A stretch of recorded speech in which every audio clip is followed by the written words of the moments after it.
I feel ashamed that such things could have taken place in my country. There can never be a justification for them. Not in generations, not in centuries. But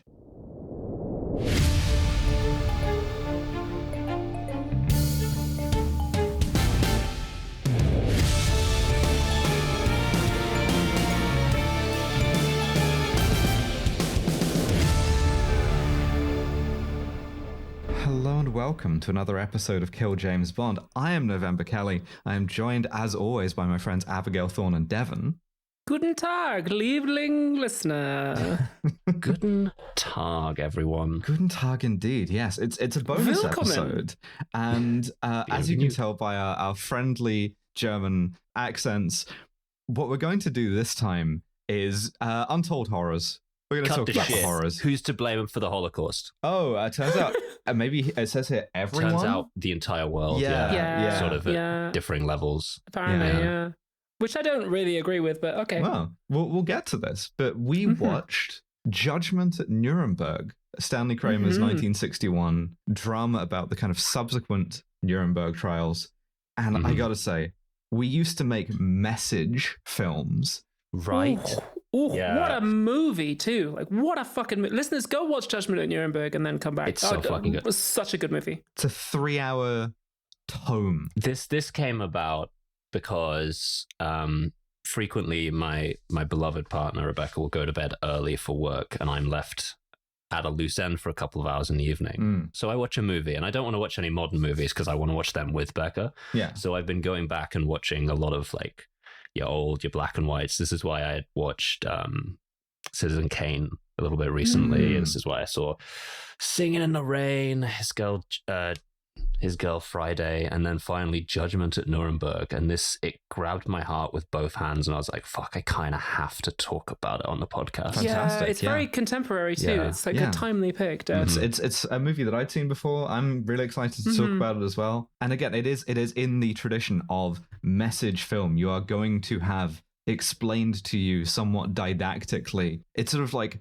of a generation of filmmaking that came out of like Second World War propaganda movies, like Why We Fight, right? Stuff like that. Frank Capra.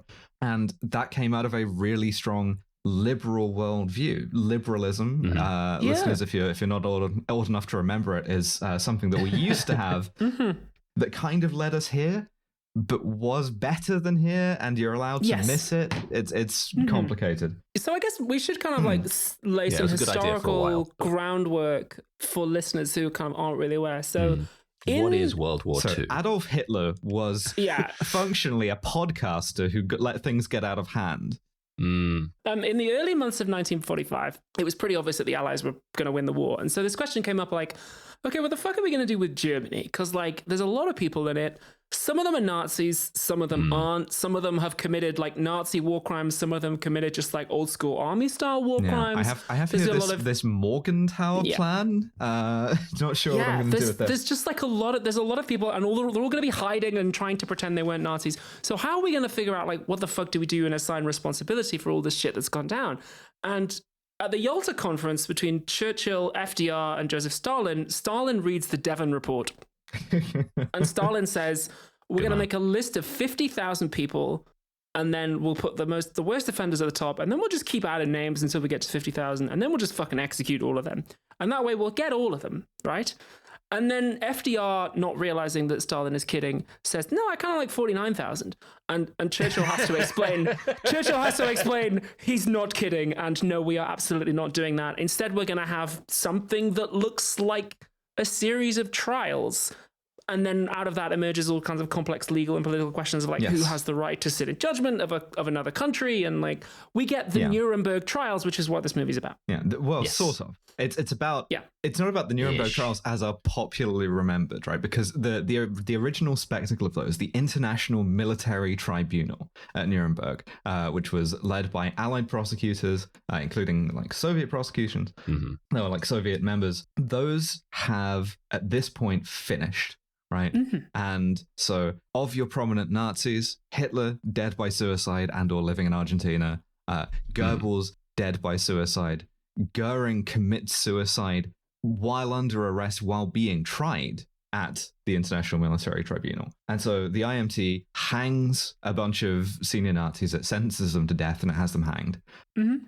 And as far as the kind of international thing goes, that's kind of the bedrock of an idea of like international humanitarian law, of a kind of post-war rules-based international order, however kind of selective and hypocritical an idea that is. It's a kind of American-driven effort that the rest of the Allies kind of compromise on with varying levels of enthusiasm, to this idea that ultimately Nazi commanders are responsible for crimes against humanity that may have been legal under German law at the time, and that following orders that you believed were legal is not a defense to crimes against humanity, right? That happens, and then subsequent to that, the Americans run their own set of trials in the American zone of West Germany, focusing on lower level Nazis. And that's where we are, is the subsequent military tribunals where it's just the Americans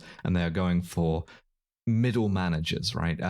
Senior doctors, senior lawyers, the kind of corporate side. Yeah, specifically in this case, it's judges. Yeah. Because the Nazis had their own judges. Yeah, absolutely. Now, the movie, this came out in 1961, which meant that if you were an adult watching this, this was living memory for you. Mm-hmm. Yeah. And so it feels no need to explain very much of this. There's something particularly grim about films about the Nazis now, where they have to kind of explain what they were and what they did. This movie does not do that. This movie begins with the war's over, and it shows you this with file footage of this massive swastika on top one of the kind of like, I think it was the stadium at Nuremberg. Yes, yeah, one of the kind of tribunes there, just being blown up with explosives by the Americans after the war is over. We'll have to see it. We do. Job done. Mission accomplished. Movie over. Well, so you think, Judgment, right? Like, fucking rendered. It's got to be pretty easy to sort of vanquish the spectre of this fascism. It's got to be so simple, right? Yeah. And so we're just mopping up. Surely there isn't some sort of like wide societal issue that needs tearing out at the root. In the ruins of Nuremberg, the city in southern Germany, by the way, where the Nazis held their massive party rallies on coming to power. Also the city where the like laws on the like Nazi laws that enshrined racism in German law were promulgated. It has now been bombed into ruins. Yeah, and we're 1948, which is 3 years after the end of the war. And when we say ruins, we mean like it's rubble. Even 3 years later, it's like there's just like stones left. I think it was the American 11th Army that took Nuremberg, and there wasn't much left of it by the time they got done. And we're being driven through with some wonderful rear screen projection. Return with a V to this. We're introduced to our lead, who's Judge Haywood, who's a judge from Maine. Spencer Tracy. Spencer Tracy. And he's been driven through the ruins, and his opening line is, "I didn't realize it was so bad." Which, man. You get a little bit of historical context, because obviously Nuremberg is an old city. There's the guy that's driving him around, this senator, is like, there's a wall in Nuremberg that separates the new city from the old city, and the new city at that time was like 1215. So like it goes back far, and it's been bombed out, and that's really where we start, foregrounding like German civilization, right? Like German culture has existed for hundreds of years and has now sort of been brought to ruin. Incidentally, so it's our judge and the senator who are discussing this, and they're being driven in a very sort of nice Mercedes by a German who is driving very aggressively. He's like sort of almost running people down. He's hitting the horn a lot.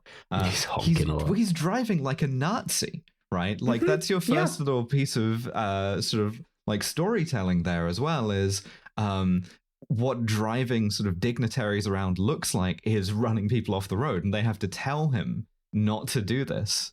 And it's just sort of very, very quietly observed. I like that. But so he delivers them to this mansion where one William Shatner is waiting. Yeah, let's be even and say guy that I recognize. guy who has been to space. guy who Yes. I sympathized boundlessly with when he was kind of humiliated by Jeff Bezos. William Shatner. Beaming down, it's William fucking Shatner, baby. This William is Shatner, a real young William Shatner. ensemble cast movie. Yeah. Yeah, and I kind of see it. I'm like, oh, hello, young Shatner. But he's an army captain. I didn't even write his name down. He's just Captain William Shatner. Byers, yeah. Cool. Captain William Shatner is like, yo, I'm gonna be your man as long as you're in Nuremberg. Welcome to this massive fucking mansion where a Nazi general used to live. Yeah, which has just been commandeered by the U.S. Army. They're like, these are your servants. Yeah. Mr. and Mrs. Halberstadt. Yeah. And we see that Judge Hayward is kind of embarrassed by this. Like, he's not used to this kind of opulence. He's a little kind of discomforted by having servants. And he asks if all of this is really necessary. And the first line that I pull out in the movie is the senator who's brought him there saying, oh, well, you know, when the United States government does something, it does it right. Which is a sentiment that the movie is really going to do its best to interrogate. But it's explained to him that this is to their benefit, because the Germans basically it lets the US government pay to feed them. Yeah, because the Germans are almost starving.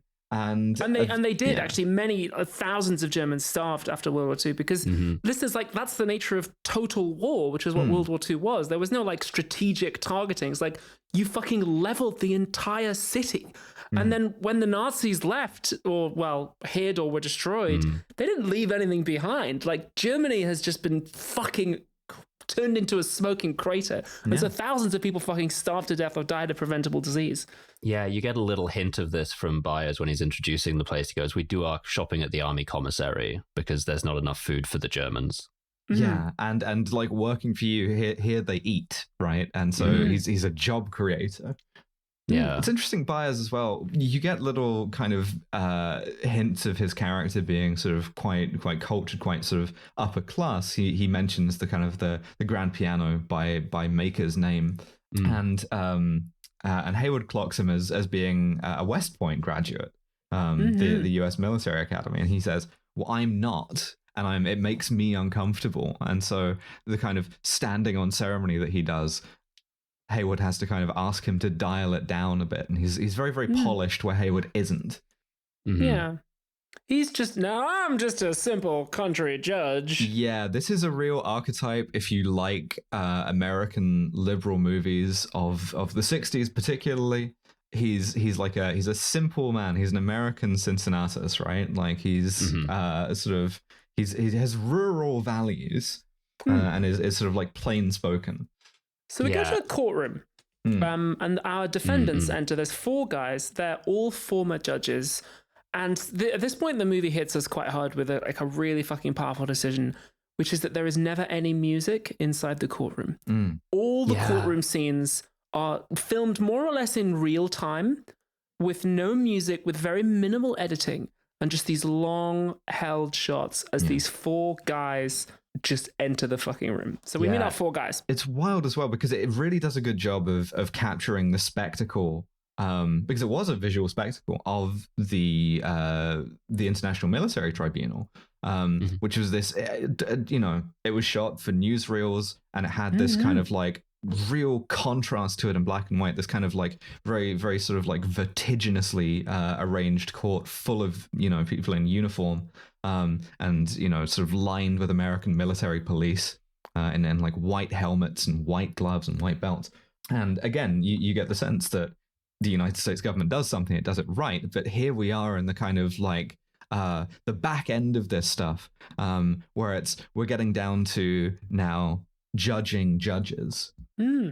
Yeah, there's a little line in the previous scene where the senator's going is thanking Judge Hayward for showing up, and he's going, "Oh, I know, I'm the only man in America who could do it," like as a joke. He's going, "Look, the thing is, Hitler's gone, Goering's gone, Goebbels is gone. They committed suicide before we could even hang them. Now we're down to the business of judging doctors and judges. Some people think they shouldn't be judged at all." It's kind of unsavory. And in particular, we understand that this is not a glamorous position he's been given. And as much as everyone is kind of buttering him up for it, as much as William Shatner is too, he's sort of there to fill the seat. And Yes. he wasn't necessarily anyone's first choice. He's just kind of the caretaker, the safe pair of hands at the end of this when it's less consequential. All right, look, I'm really proud of this episode. That's why I gave you an extra 5 minutes. But if you want to finish out this full 2-hour length, you are going to have to go to patreon.com/killjamesbond, all one word, and sign up today for just £5 a month.